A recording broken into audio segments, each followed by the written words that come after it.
on báyìí ó mọ iye nǹkan tóun ti kọ ó dẹ̀ ti mọ capacity ẹ̀ ó mọ nǹkan tó capable lé lórí ló fi lè sọ fún pé yá ṣe báyìí àbí ẹ gẹ́ẹ̀sì àfà gbogbo àfà ló mọ ọdún ẹni tó ní kò ní í ṣe mistake kó gbé nǹkan tẹ́nì kò mọ̀ kó lọ gbé fún lójú àwọn èèyàn ṣé Ibrahim sì kọ orin yẹn fún bàbá yẹn tó jẹ́ rìsáwọ̀ tó jẹ́ orin ìbánikẹ́dùn so gbogbo kí ó tí wọ́n kí ọ̀dọ̀ bàbá yẹn lọ ti ké. náà bàbá Ọlọ́run jẹ́ arí pẹ́ ẹ̀ ń sọ̀rọ̀ bàbá Sheikh Ali Ceesay kí ni Sheikh Ali Ceesay àti bàbá Sheikh Ibrahim ṣé fámìlì wọn ni ọ̀rẹ́ ni wọn ni àbí ọjọ́jọ́ mọ kéwú níbì kan àbí ojú ọ̀nà Tìjàníyà ló pa wọn papọ̀. ẹ ṣeun tó ntí nínú tí ìrẹ́wà bínú alikọ́ọ̀bù tó máa ń pè wọ́n Babul Adira n tó mú wọn máa pè wọ́n bẹ́ẹ̀ mo fi ń. kò sẹ́ni náà tó lè jẹ́ bẹ́ẹ̀ àfisẹ́ ìdí kí ni mo rí. àbí Sheikh Ali Ceesay. àkọ́kọ́ tí Sheikh Ibrahim ọkọ̀ fún ní sẹ́yìdì láyé nìyẹn ike kéèyàn pèèyàn ní sẹ́yìdì ní gbogbo Senegal ogun Mọ̀dínà Kaula sẹ́yìdì Ali àkọ́kọ́ òun nìyẹn tí Sheikh Ibrahim pè àkọ́kọ́ tí Sheikh Ibrahim ọkọ̀ pè ní sẹ́yìdì aláyé sẹ́yìdì Rukiya ọmọ tí wọ́n bí àkọ́kọ́ pé ó pèèyàn ní sẹ́yìdì Ali ìbéèrè tí wọ́n béèrè níwọ̀nba bóyá àwọn tí ń bá rántí nínú tí agọ́lẹ́nu bàbá òun ni wípé bàbá Sẹ́yìdì àti bàbá Sheikh Ibrahim àwọn náà ti jọ wà òun mo fi sọ mọ́dọ̀ pé bàbá Sheikh Ibrahim ló lọ wọ́n ti jọ wà ṣùgbọ́n ó dà kọ́ lọ́wọ́ bá fi ohun tí ń jẹ́ Sheikh Ibrahim yẹn ó ti fi wọn Sẹ́yìdì Ali gan lájà tó wọ́n ti jọ ń bọ̀ gẹ́gẹ́ bá lọ́wọ́ bá ṣe fi Abubakar wọn Ànábì Muhammad òun ẹ̀kọ́ wọ́n ròyìn Abubakar wọ́n sọ dákọ̀ ó sì díkù fi subuhi yawmihi aw fi yawmi subuhi kì í ṣe pé àṣùbà lẹ́yìn àṣùbà ọ̀ ìṣe ara ni ọ̀ ní àkọ́kọ́ ọjọ́ tí Ànábì ti ń jẹ́ Ànábì Abubakar ìkọ̀ Ànábì ní rọ́rí irú ẹni ọ̀rọ̀ bàbá Sẹ́yìdì Ali ó wà pẹ̀lú gbogbo challenge Sheikh Ibrahim fèsì láyé Sẹ́yìdì Ali number 1 náà tí wọ́n kọ́ tẹ̀lé gbogbo nǹkan yìí àwọn wàlíì Ọlọ́run àwọn àgbàlagbà ń bẹ́ẹ̀ o irú bàbá Sheikh Yangi náà ogoro àwọn yẹn náà ń bẹ́ẹ̀ ṣùgbọ́n ti Sẹ́yìdì yẹn gbogbo lọ ní fọ́dílù àmọ́dọ̀ Sẹ́yìdì yẹn ṣé wò jó pamọ́ òun kò jó pamọ́ so àwọn ti jọ ń bọ̀ láti bí àwọn àbáwọn ṣe jọ ń bọ̀ nínú tọ́lọ́run òun làwọn náà fi ń bọ̀ ní nínú tọ́lọ́run fi rí bẹ́ẹ̀ ṣùgbọ́n kò dá Sheikh Ibrahim gbogbo nǹkan ni wọ́n tẹ kódà gbogbo nǹkan láyé àṣírí tẹ bá ń wá tí ẹ bá tètè rí àwọn ènìyàn sàṣọ fún yín pé ẹ lè sáré bèrè bí akáwọn Ceesay kọsà tó lọ́wọ́ kò sí gbogbo ohun tí ń bẹ́ẹ̀ ní bẹ́ẹ̀ o gbogbo ohun tí ń bẹ́ẹ̀ òun ní bẹ́ẹ̀ o so bó ṣe rí nìyẹn. kí wọ́n lè túmọ̀ Babul Adira ní Yorùbá. ilẹ̀kùn ààfin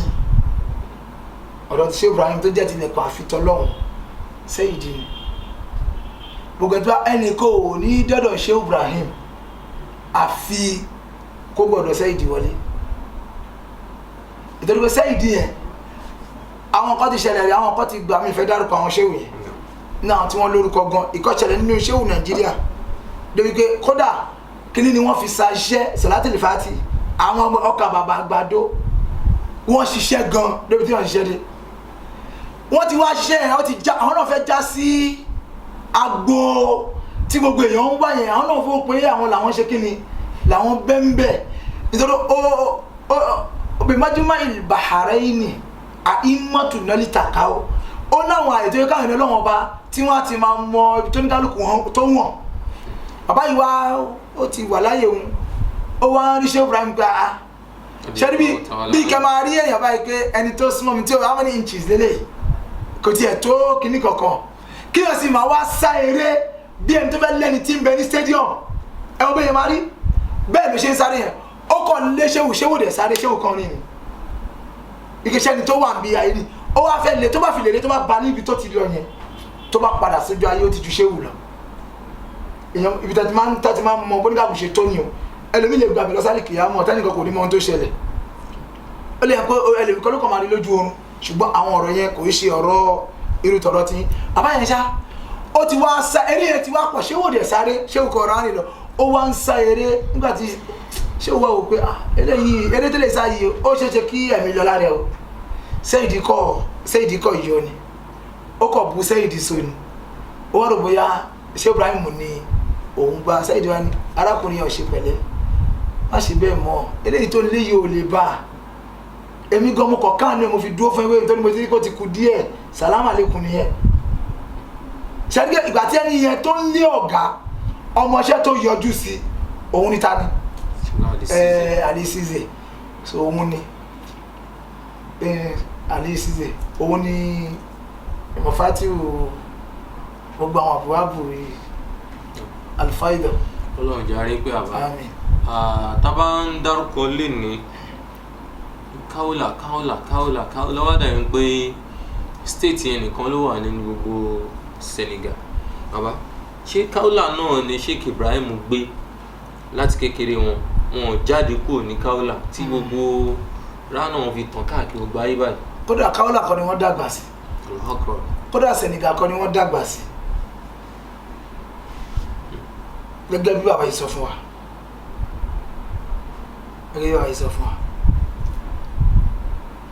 wọ́n bí Sheikh Ibrahim sí Tọ́íbà nílùú Senegal ṣẹ́gbẹ́ kò ṣe inú káwọ́là nígbà tí wọ́n bí wọn bẹ́ẹ̀ láàrin ọmọ oṣù mẹ́fà ṣé wò pọmọdún kan àwọn kọ́kọ́ ń ṣẹlẹ̀ tí àwọn ìjọba àwọn kan ti tó sábẹ̀ ìjọba ń ka Abdullahi yóò ti máa gbalẹ̀ France àti àwọn Senegal problem tẹ́ wà ń gbà náà so gbà tí Sheikh Abdullahi wá jẹ́ni tí ń sin lọ́hùn bó ṣe ń sin lọ́hùn ó dẹ̀ ti jẹ́ Tìjàníyà tó ti sọ́rí pé gbogbo èèyàn ń gbà fún àwọn kan wá lọ ṣe mọ̀ kò sí bẹ́ẹ̀ yóò ṣe dé láyé ojú àárí gbogbo ẹni tó bá fẹ́ jẹ́ èèyàn láyé tó bá fẹ́ kí olọ́ta ya dúró síbi tó wà ò ní déèyàn ọba lọ papọ̀ mọ́jọba ọba sọ fáwọn ìjọba pé Abdullahi yìí ó máa gbàbọ̀dé fún ìlú wa òun ló máa fáwọn France òun ló máa fún wọn ní ìtọ̀ tí wọ́n fi wí ni o ọ̀rọ̀ yẹn wá pọ̀ gan Sheikh Abdullahi wa bínú kó nínú ìlú Sheikh Ibrahim wa bí ọmọ oṣù mẹ́fà sí ọmọ oṣù mẹ́wàá wọn ọ̀pọ̀ ọmọ ọdún kan ní Senegal wọ́n wá relocate from Senegal to Gambia ni Sheikh Ibrahim pọ̀ ọmọ ọdún mẹ́wàá sí ìlú Gambia òun ni Sheikh Ibrahim pọ̀ ọmọ ọdún mẹ́wàá sí gbogbo wọn lọ kúrò ní Senegal láti bẹ̀ bàbá Sheikh Abdullahi lọ sí hajj ó padà tó ti yé níbẹ̀ náà àwọn Sheikh Ibrahim gbogbo wọn Gambia ni wọ́n wà Sheikh Ibrahim ó tún lọ Maghrib Sheikh Abdullahi afwan bàbá Sheikh Ibrahim ó lọ Morocco 6 months ni wọ́n lò ní Morocco nítorí pé ṣe mọ̀ gbogbo àfẹ́ èyàn kì í dúró ìmọ̀ oníṣẹ́jì o èyàn gbọ́dọ̀ máa kọ́ mímọ̀ kí wọ́n máa wá mímọ̀ kódà tó bá tún ní mímọ̀ tún jáde lọ kó lọ́wọ́ nǹkan tó mọ̀ kó fi wé ike ìṣó bá standard ayé lọ èyàn kì í jẹ́ jánu kànga gbogbo bí ọba yẹ jánu kànga wíkú ilé yẹn máa wí bàbá yẹn lọ Morocco for 6 months kó tó wá dígbà àwọn ará Senegal wá bẹ̀rẹ̀ sí wá bẹ̀rẹ̀ pé kó máa bọ̀ ní Senegal padà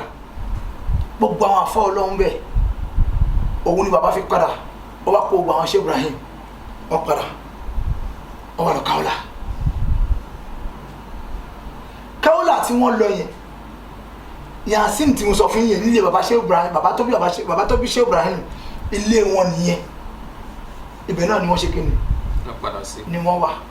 so Kaola yẹn wọ́n ní wà máa fún dílà àdìjáò ilá rìjálùhá wà ilá fàlàfọ́dílùn lè toribin àlà toribin kí ló tẹ́ pé ibi ẹ̀pẹ́ Mọ̀dínà ó fi ju gbogbo ẹ̀pẹ́ ìlú tàbá ń sọ pàà lọ́lọ́ àbí ẹ̀pẹ́ Mọ́kà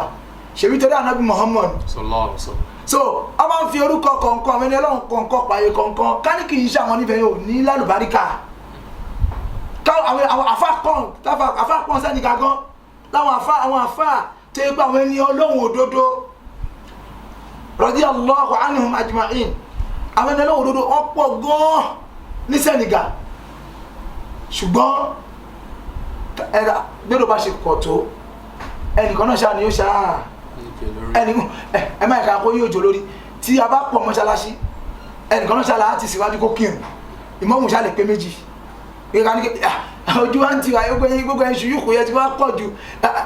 bàbá ní kinní kan ó yẹ ẹ̀yin bíi 17 nínú àwọn 2 million yìí ó yẹ ẹ ṣe mọ́ọ̀mù fún wa ṣó possible ẹnìkan ní ìṣíwájú òun lọ́rọ̀ ṣé Ibrahim pẹ̀lú gbọ́ àwọn afáyín ó ti yẹ àbọ̀nímọ́dì torí àná wípé ó wà al-akhirul ma'dudu fil fadli awwalan irú ìta ṣé Ibrahim òun ló dé ni ṣó ti yẹ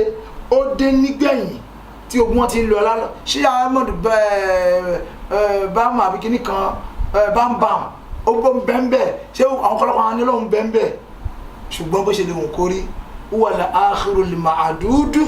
fil fadli awwalan tabaraka rabbun kammala al-majda wal ula li-akrami mab'usin li-afdali millatin sallallahu alayhi wa sallam. N tí à ń gbé yẹ̀wò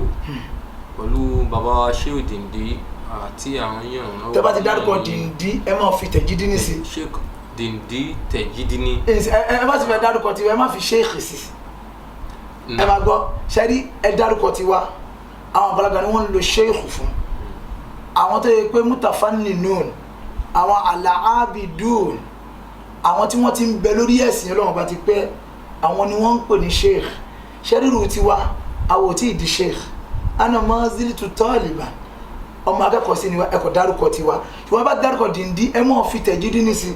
nítorí Dindi ń bàbá ìyá mi ní jẹ́ Dindi bàbá mi gan ni Tẹ̀jídínì ṣùgbọ́n bàbá Dindi gan ló sọ pé mọ́ jẹ́ Muhammadu Saheed Dindi Tẹ̀jídínì ṣàtìgẹ́tì ṣùgbọ́n bá dárúkọ Dindi tẹ̀ fi Tẹ̀jídínì sí káwọn Tẹ̀jídínì má lọ rò pé rí òun fi sẹ́fẹ́ fún yín. Alhamdulillah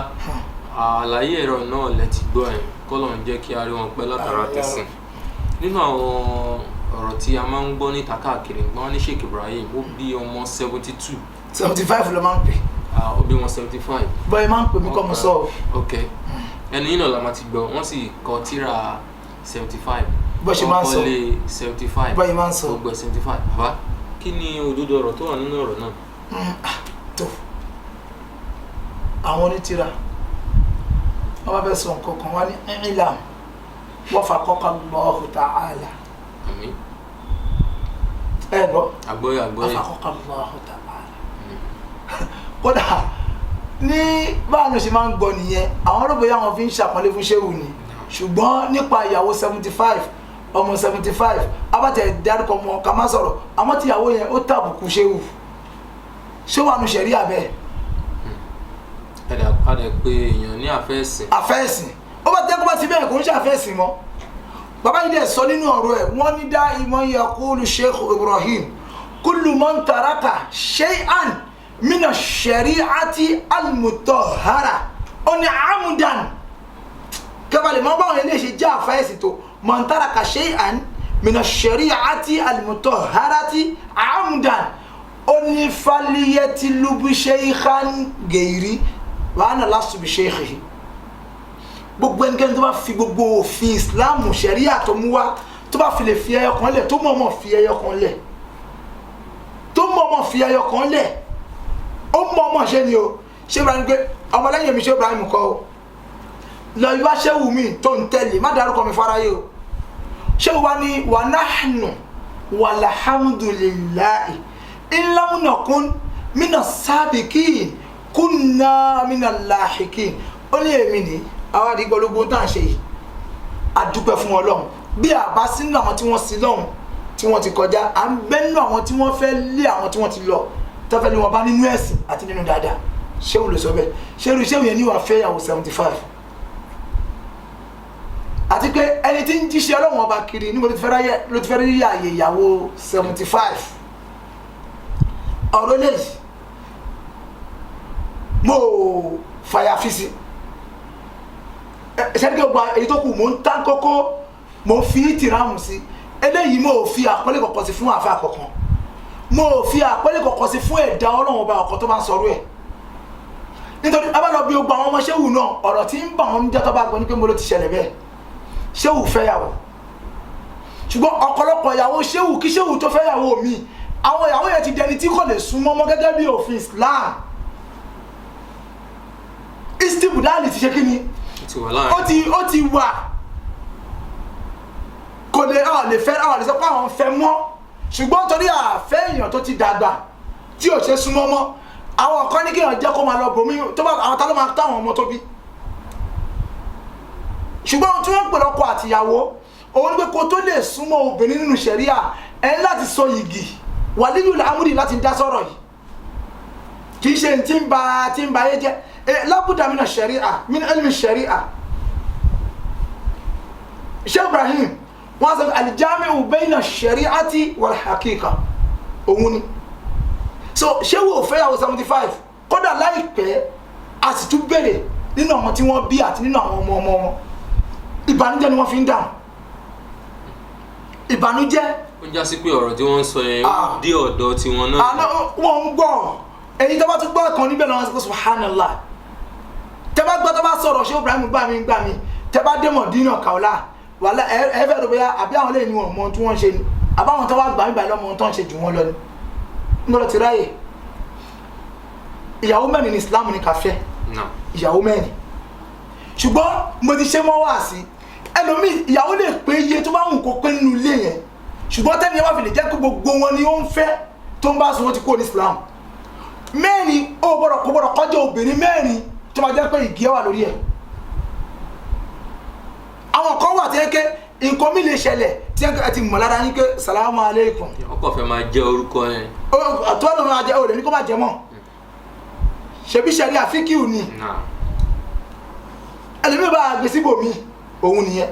ìyàwó lè pé márùn-ún nulẹ̀ ẹ̀ ó lè pé mẹ́fà ṣùgbọ́n tó bá ṣe yíké gbogbo wọn yẹn ló bá lọ lẹ́tọ̀ lé lórí ó ti kó nínú Islam ó gbọ́dọ̀ lẹ́tọ̀ lórí obìnrin ju mélòó lọ mẹ́rin tí ìgìdí láti wà lórí wọn so ibi tí máa bí ṣe máa dáhùn béèrè yẹn kọ́ńtà máa fi làákàyè gbé yìí tó kù bí ṣé wò gbéyàwó 75 láíláí kò sí ní tó jọ nínú ọmọ àwọn èèyàn kà wọ́n ṣe gbogbo nǹkan ṣùgbọ́n ní tí wọ́n sọ kódà mo gbọ́ direct nínú àwọn ọmọ ṣéwù tí wọ́n nígbà tí ṣéwù gan papòdà bẹ́ẹ̀ ni wọ́n ka 40 nínú àwọn tí wọ́n wà lé àbí kinní kan so what are we talking about iye oníṣẹ́ àpọ́nlé o ká tó wá fìyẹn lẹ̀ wọ́n bá ti ẹ̀gbọ́n 75 Allahumma arzukuna awladan tayyibi kọ́lọ́ máa ṣàṣẹ àwòtọ̀ yìí bá ọlọ́ máa ṣàṣẹ bẹ́ẹ̀ fún wa kò tí ì sí ìyẹn ò bá ṣẹ̀rí àjẹ́ ṣùgbọ́n kọ́ wá nǹkan dájú kọ́ tó sọ ẹ̀dẹ́gẹ́ mi lè jinlẹ̀ lórí ìyẹn ṣẹ̀rí àkó mìíràn pé ọmọ kan ní kéèyàn bí irú mi náà bí ṣe jókòó yìí nísìn òun bẹ̀rẹ̀ ọ̀nkọ́ lọ́n fún mi lọ́mọ púpọ̀ ni nítorí ọmọ àlùbáríkà ọlọ́run náà ni ẹlòmí ibi tí wọ́n ti ń bẹ̀rẹ̀ ọ̀nkọ́ lọ́n fẹ́ lọ́wọ́ ẹlòmí mi lè bí ju méjì lọ ìwọ nìyẹn ọlọ́run máa ṣe ọmọ tèmi lọ́mọ méjì o ti mọ àwọn èyí tí ó dúró pẹ̀lú tí mo bọ́lọ́n ti fẹ́ ṣe ogun ẹ̀ ọlọ́run fún wa lọ́mọ tó pọ̀ àwọn aníṣẹ́ òṣè tíra 75 nínú bíbá yìí nísìn mo ṣe lè kó tíra ṣéwù bí á bí mo lè kó 46 jáde lọ́dọ̀ tí yín nìkan nílé kí n lọ nínú bíbá yìí àti kí ni láìbírì mi àtàwọn tó wà nù yàrá àtẹ̀yí tí ń bẹ́ ń sùúrù lérè máa kó tó 46 jáde. ẹjẹ nǹkan tí ń jẹ torí ara àwọn èèyàn ń sìn tí wọ́n máa ń lo àwọn library báyìí. Ok. ṣe library yìí ìjọ ò lè ti débẹ̀ gbẹ̀yìn báyìí. ìgbà tẹ́yẹ sálámọ̀ sí mi tẹ́yìn náà wọlé mo rò bí àmọ̀ṣí lójú yín mo rò bí àmọ̀ṣí lójú yín èyí tí bínú lẹ́yìn ṣe gbà èyí tá a ṣe lè ló ń bẹ̀ òun nù àwọn míì bẹ́nu yàrá àwọn míì bẹ́nu yàrá kejì wọn ṣùgbọ́n lórí ìbẹ̀ṣẹ̀ lérè ẹ máa rí times 2 ẹ̀ ní Sùúrùlérè mo kó pọ̀ pẹ̀lú tíra bàbá wa dìndín ni bàbá wa àgbà tí mo kó tèmi náà sáwọn ibì kan nínú irú tí wọ́n báyìí so kì í ṣe yí pé gbogbo nǹkan tí yàn bá ní láyé yìí ẹ̀ǹkan náà ni yóò tàn èyí ó skul lélẹ́yìí skul tí yóò lópin tí ẹ láàárọ̀ lọ́sàn-án lálẹ́ tó bá wọ kíláàsì eléyìí sìn ó bá tó wọ kíláàsì mi lè ẹ̀kọ́ tó ọtún gbọ́dọ̀ máa kẹ́kọ̀ọ́ ni òun ló fà á tó èèyàn gbọ́dọ̀ fi gbọ́wọ́ jẹun tán èèyàn gbọ́dọ̀ múra nítorí ọ̀rọ̀ so òun tó fà á ni tẹ́wọ́ ka ẹbẹ̀ wọn ra àwọn àfáà tí wọ́n ra tíra fún wa láti Cairo àti èyí tá a fowó ra kódà. ẹ ti rí bíi 46 tí Sheikh Ibrahim ṣe. ẹ ti lè lọ kó àwọn ìtẹ́kọ́ lọ sí nílẹ̀ ẹ̀kọ́ jáde o gbogbo àwọn nǹkan tó ti kó wọnú ilé tẹ́bùsìrà ṣẹ́tì eléyìí tí ẹ̀ worst. Tafsiratul Anam fi anna al-ilma huwa al-imam. tíra tí wọ́n sọ̀rọ̀ yìí gbogbo ọdún fẹ́ jẹ imam kó tó pè é láṣíwájú ẹ̀yin ni ẹ mọ̀ ìṣàlàyé ìmọ̀ gángan òun láṣíwájú ẹni ìmọ̀ bí ọba ti lè gba ipò láti wá mímọ̀ ìṣekúṣe lè yóò mọ̀ ṣe gbogbo ẹwà wọlé ilé asìlè fẹ́rẹ̀ Tìjàníyà gbogbo nǹkan tí Ibrahim sọ àti ń tọ́ sọ ń pa wọn olùbàbá yìí tó kójọ síbẹ̀ kódà ọmọ Nàìjíríà mọ́lá Sayyid Hamid Muhammad al-Awwal ìgbà tí àwọn àbádé láti káwọ́lá kan pẹ̀lú Sheikh Abdul Hadi tí mo rí tí wọ́n rà wá mo wá wo ẹni tó wá tíra yìí mo wá bàbá yìí lọ àjọ jókòó wọn náà wọn bàbá tó ṣe tíra yìí mo dà ní Unilag nígbà náà that was 2007 àwọn Hausa àmọ́ àpọ́nlé ọjọ́ náà pọ̀ bàbá tó ṣe òun náà ló ṣe Ajaibu Sheikh so àwọn tíra Sheikh ṣẹ́ni ogun àárín ẹ̀ lè wá tíra ọkàn jàtọ̀ sí tíra Sheikh Ibrahim eléyìí ìsàlẹ̀ yìí àti àwọn ilé tẹ́wọ́n lápá yìí báyìí tíra Sheikh Ibrahim àwọn kan dẹ̀wà tẹ́lẹ̀ ìgbà tẹ́wọlé ta ní kọ́kọ́ wọlé ìgbà tí yóò ká fẹ́ lo tíra tó ń bẹ lórí bẹ́ẹ̀dì gbogbo ẹ̀ bẹ́ẹ̀ so nítorí ẹ̀ Sheikh Ibrahim ṣe tíra tó ju 75 lọ ẹ máa kà lọ ni kí ni oyin ẹ máa kà lọ ni nítorí tíra tẹ́ ẹ̀ mọ̀ pé ṣé wù ṣe tafsiri tí wọ́n ṣẹ̀ gbé jáde yìí sìn ta ló mọ̀ yìí pé kódà nínú tíra Sheikh Ibrahim tíra sọ́rí fún bẹ́ẹ̀ bàbá ìyá mi báyìí ọ̀dọ̀ wọn ni wọ́n àwọn lọ fún èmi àti àfa Abdulgafar Dindi bàdá mi tíra sọ́rí fún ni o tí Sheikh Ibrahim ṣe ó bẹ́ẹ̀ ó wà ń sọ rere so Sheikh Ibrahim ó ṣe tíra gan kódà ní wọ́n ní 1961 ṣéwù wà nínú ìgbà tí wọ́n ń sọ̀rọ̀ nípa pé kéèyàn káwọ́ sáyà kéèyàn káwọ́ sílẹ̀ Sheikh Ibrahim ló dájọ́ lórí pé ẹ mú àdísì tánà sọ pé ká káwọ́ sílẹ̀ kí ni wá bàbá ló sọ yẹn fún wa bàbá olóòrò ló sọ tí Sheikh Ibrahim fi kọ tíra fún gbogbo aráyé ẹ wà dúró nǹkan bẹ́ẹ̀ tíra ti ṣéwù ṣe kódà Sheikh Ibrahim Saliu tó jẹ́ mufti Nàìjíríà sí èèyàn kódà kó tíra 75 ló ṣe irú àwọn bàbá yẹn káwá sọ Sheikh Ibrahim tó yẹ pé ó jẹ́ bàbá fún gbogbo wọn so gbogbo orú ẹ̀ gbogbo nǹkan yẹn wọ́n fẹ́ fi ṣàpọ́nlé ni ṣùgbọ́n ayé ti lajú kò sí ọ̀rọ̀ tó jọmọ́ bẹ́ẹ̀ yẹn síra yẹn ó jù bẹ́ẹ̀ lọ ilé 75 àbí. bẹ́ẹ̀ wọ́n tún ní ilé 75. bóyá wọ́n kalẹ̀ àwọn fámìlì mọ́ wọ́n lè kalẹ̀ àwọn ọmọ mọ́ wọ́n lè kalẹ̀ ti bàbá mọ́ wọ́n lè kalẹ̀ bàbá lóṣòdì mọ́ wọ́n lè kalẹ̀ bàbá àwọn bàbá tó kù náà ní gbogbo ìlú tó kù wọ́n lè kalẹ̀ wọn mọ́ ṣe ń kọ́ ní sí gbogbo àwọn ọjọ́ mọ́ wọn náà àtàwọn ọmọ táwọn náà níjọ ọmọ ilé tó bá kọ́ Sheikh Ibrahim náà ní ó lè yẹ kí wọ́n lọ ń ka àwọn tó sọ pé 75 ṣòtì tí a bá délé Sheikh Ibrahim ẹ mọ̀ pé hadha waliyullahi haqqan yàrá ṣéwù kò jù báyìí lọ yàrá àti pálọ̀ wọn ni o kò jù báyìí lọ kékeré báyìí ilé tíṣẹ́ ò bá kọ́kọ́ sí káwọ́là láyé òun ni beitu diyafa ilé àwọn àlejò beitu diyafa kọ́rọ̀ bèrè lọ́wọ́ anybody ìwé gómìnà ní yarí o ìyàrá ṣéwù fúnra rẹ̀ àti pálọ̀ bí kò jù báyìí lọ ẹni máa dáwọn náà gbé kíní síbẹ̀ tẹ máa dáwọn tíra wọn tí wọ́n kó ṣùgbọ́n láìpẹ́ Sheikh Ibrahim fúnra rẹ̀ odindilé kan tí wọ́n ti pa abẹ̀bẹ̀ kọ́ ti ẹ̀ ṣí ọmọ wọn ṣí o wọ́n rí pé àwọn lè lórí èyí tẹ bá tẹ̀ nínú yàrá lásán ojú yàn ràn mo fídíò ẹ̀ kò sọ́dún tí mo lọ tí mo ní fídíò tí mo níyà láwọn yàrá àwọn tíra tí wọ́n gbé sínú yàrá yẹn wọ́n yàrá kékeré ni Sheikh Ibrahim ò value ayé kò value kí ẹ bá rí ní tọ́kọ́ ẹ̀yin náà gbìyànjú kẹ́ lọ ẹgbẹ́ bàbá máa ń sọ bàbá lóòrò wọ́n máa ń sọ kódà wọ́n sì tún sọ fún mi wípé ẹni tí bá ti bèrè nípa Sheikh Ibrahim ẹ má sọ fún wọn pé ń bọ̀ lọ́hùn ẹ lọ síbẹ̀ lójijì kẹ́ lọ wo bóyá ẹni ayé ni wọ́n ní àbí ẹni Ọlọ́run tí wọ́n sin náà lè jẹ́ nìyẹn nípa 75. alhamdulillah ohun tí à ń yànnà náà wò òun náà ni lórí afa gbogbo ayé ibi tá à ń lọ náà ní ẹ̀sìn òun náà ni Maulana Sheikh Ibrahim Abun Alhaji Abdullah al-Kaulaki ṣe bá ṣe ti sábẹ̀ sọ́dọ̀ rídọ́ al-Arabi bun ṣe ti yẹ ìlà Nafi'u bun Uqba al-Qurayshi. Allahu Akbar tí wọ́n ń jẹ́ ìran Ànábì wa Muhammad sallallahu alaihi wasallam. Agbọ́gbọ́n ń pè wọ́n ní Sheikh al-Islam. Ṣé àwọn lọ fúnra wọn ní àkọ́gbìn àbí ayé ló fún wọn bẹ́ẹ̀? Gbogbo ẹni tọ́nà bá fẹ́ pè ní nǹkan òun kọ́ ló máa pè rẹ̀ ní nǹkan. Ṣé rí gbogbo àwọn tó ẹ bá rí pé ọ̀pọ̀lọpọ̀ àwọn àfáà tí wọ́n jáde bó ṣe ń jáde ló ṣe ń wọlé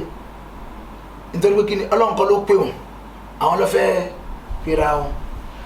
Ó bá kò fi ṣéwù sí orúkọ ẹ̀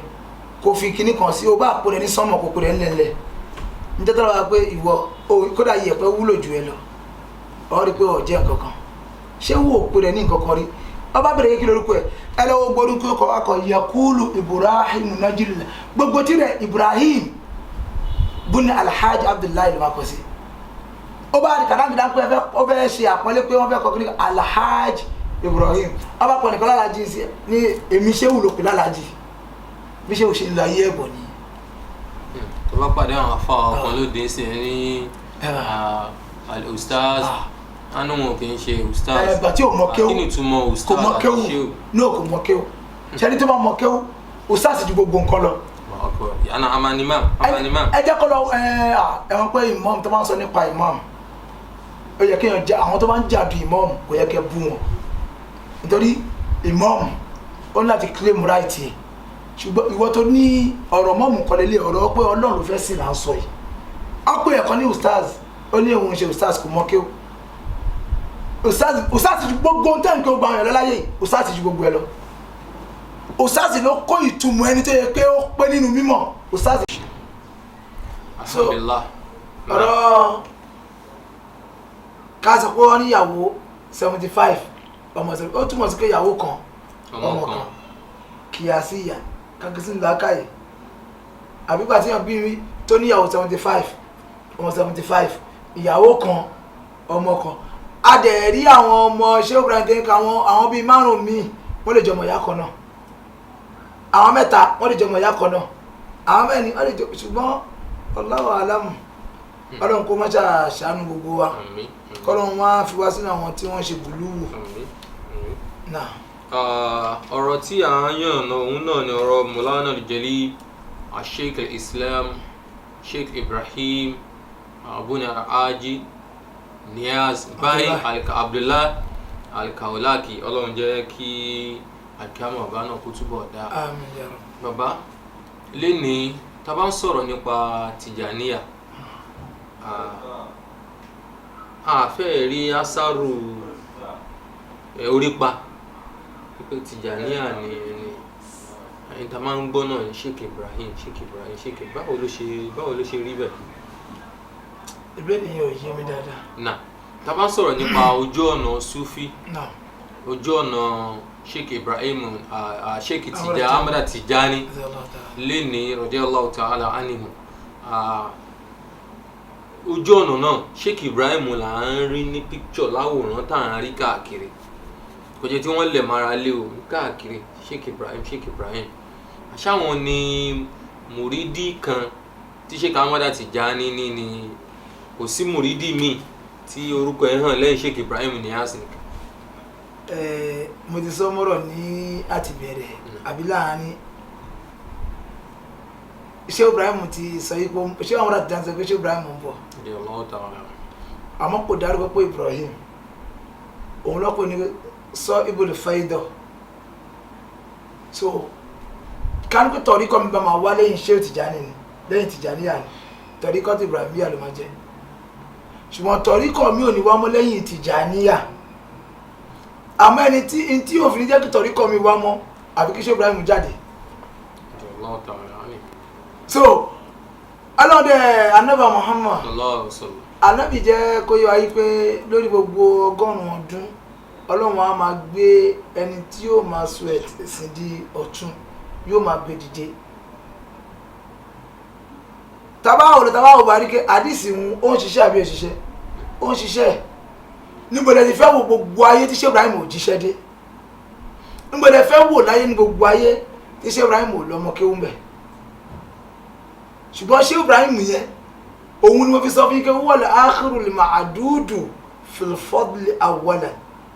so òun náà ni ẹ bá kọ́ta fẹ́ràn yẹn kó wá ní khalifatu Sheikh Ahmad Tijani ala itlaq kò yẹ kó bẹ́ẹ̀ wọn nìkan ni àwọn khalifa khulafa pọ̀ kódà sanadi tó bá lọ wo àwọn certificate tí wọ́n máa ń fún wa ọmọ dárúkọ ẹni tó kù lẹ́yìn iṣẹ́ wọ́dà Tijani ẹ̀kọ́ alẹ́ tamasi ní okò Abdullahi tí ìdórí iṣẹ́ wọ́dà sìkẹ́rì jí kó tó wá lórí bàbá Sheikh Ibrahim ṣùgbọ́n gbogbo ohun tí gbogbo wọn ń kó bọ̀ yẹn ihun tí ń jẹ́ Tijaniya gangan ara Sheikh Ibrahim ní Sheikh Tijani ló bí Ọlọ́run bá sí fún ọ lè níbo ló kọ́ sí kò nídìí kí wọ́n kọ́ yín wọ́n ní bílẹ̀ da bílẹ̀ ò da àwọ̀lá àti mọ̀ ìwọ múru Sheikh Ibrahim jáde ní Tijaniya bẹ́ẹ̀ wá jẹ́ Tijaniya tó yẹn ó lè fún Kọ̀dìríyà lọ́wọ́ wúrídì ó lè fún Jàfàríyà lọ́wọ́ wúrídì máa ń tẹnu mọ́rọ̀ Jàfàríyà ẹ̀ àwọn Jàfàríyà Nàìjíríà ara Tijaniya ni wọ́n ti jáde ṣùgbọ́n tọ̀ríkọ̀tù Jàfàríyà gangan bẹ Cairo ló ti bẹ̀rẹ̀ Sheikh Saliu Jafar ó lè fún Sẹ́límọ́nì gbogbo iye túrùkù tó wà láyé Sheikh Ibrahim lè fún ọ lọ́wọ́ wúrídì àwọn tó bá wá jẹ́ wípé wọ́n rìn dáadáa tí wọ́n tẹ̀lé àwọn bàbá Sheikh Ibrahim dáadáa irú àwọn bàbá lóòrò ń sìn tí wọ́n jẹ́ ẹni tó ń ṣojú ogun láyé nísìnyí kọ́ ló jẹ́ kẹ́mi wọ́n tún gùn fún wa kò sí irú tọ̀ríkọ̀ tí bàbá lè fún ní ọwọ́ kò sí irú tọ̀ríkọ̀ tí bàbá lè fún ní sálísálà kò sí kò lẹ́ni jẹ́ pé lórí Tijaniya lórí tọ̀ríkọ̀ tẹ́ni yẹn ń ṣe gangan nítorí wọ́n ti wà láàyè ẹ̀ so irú ẹ̀ ní Sheikh Ibrahim ló jẹ́ pé òun àyè tó wà yẹn òun nìkan ló lè wà níbẹ̀ kò gbọdọ̀ pé méjì òun ni wọ́n fi ń pè láyè tó wà ní pé àyè Gáúsù Zamani so kì í ṣe pé òun nìkan lọmọ kí o Sheikh Tijani ṣùgbọ́n pàápàá Sheikh Tijani ara ẹ̀ ló ti yọ sí gbogbo aráyé. Alhamdulillah nínú àwọn ohun tí a fẹ́ jẹ́ kí ẹ tún ṣàlàyé pé wa Maqamatu Ibrahim tó wà ní ìlú Maka. ok Maqamu Ibrahim. Maqamu Ibrahim a gbọ́ nínú àwọn ìròyìn tí àwọn kan máa ń sọ wípé Sheikh Ibrahim wọ́n wà àwọn kan wà wọ́n ṣe meeting bẹ́ẹ̀ àwọn kan wá pé Sheikh Ibrahim wọ́n ní wọ́n fẹ́ gbé kúrò ní mo bí ẹ ti gbọ́ àlàyé ọ̀rọ̀ náà rẹ̀. ike wọ́n ṣe meeting bẹ́ẹ̀. Wọ́n ṣe meeting ní wọ́n fẹ́ gbé Maqamu Ibrahim kúrò láàyè náà. wọ́n wá ṣe meeting pẹ̀lú Maqamu ni. wọ́n wá ṣe meeting pẹ̀lú Maqamu. àbí Sheikh Ibrahim ò dẹ̀ sí bẹ́ẹ̀. Sheikh Ibrahim ò sí bẹ́ẹ̀ wọ́n wá pé Sheikh Sheikh Ibrahim. ṣe rí oríṣiríṣi làwọn èèyàn máa sọ ìtorí bẹ́ẹ̀rù bá ti pọ̀ jù kò sí ẹ̀rìbárí kó oríṣiríṣi làwọn máa rí lára àwọn èèyàn wọ́n fẹ́ gbé Maqamu Ibrahim kú lóòótọ́ that was 1960 kìíní kan ṣùgbọ́n kò yẹ kó lọ ṣe meeting bì kan àárín gbogbo wọn náà ni inú àwọn àáfàá tí wọ́n kọ lẹ́tà sí láyé ni wọ́n kọ lẹ́tà ni kì í ṣe pé bóyá Sheikh Ibrahim wá ń pe ẹnìkan àbí Sheikh Ibrahim wá ṣe pé báyìí ń ṣe meeting yẹn Sheikh Ibrahim rí wọn ń nà kódà bí Sheikh Ibrahim ẹni tó bá ṣe irú nǹkan bẹ́ẹ̀ yẹn èèyàn yẹn kódà kọ́ ló ń fún lágbára ẹ̀ bó bá ṣe jẹ́ ṣéwù tó bá ń lo pé gbogbo nǹkan tó bá mọ̀ ló fẹ́ máa sọ ẹni yẹn máa tẹ́ wájú Ọlọ́run kò ní jẹ́ nǹkan kan mọ́ Sheikh Ibrahim lójú tì Sheikh Ibrahim kọ́kọ́ lọ pé àwọn àfáà tí wọ́n pè láyé pọ̀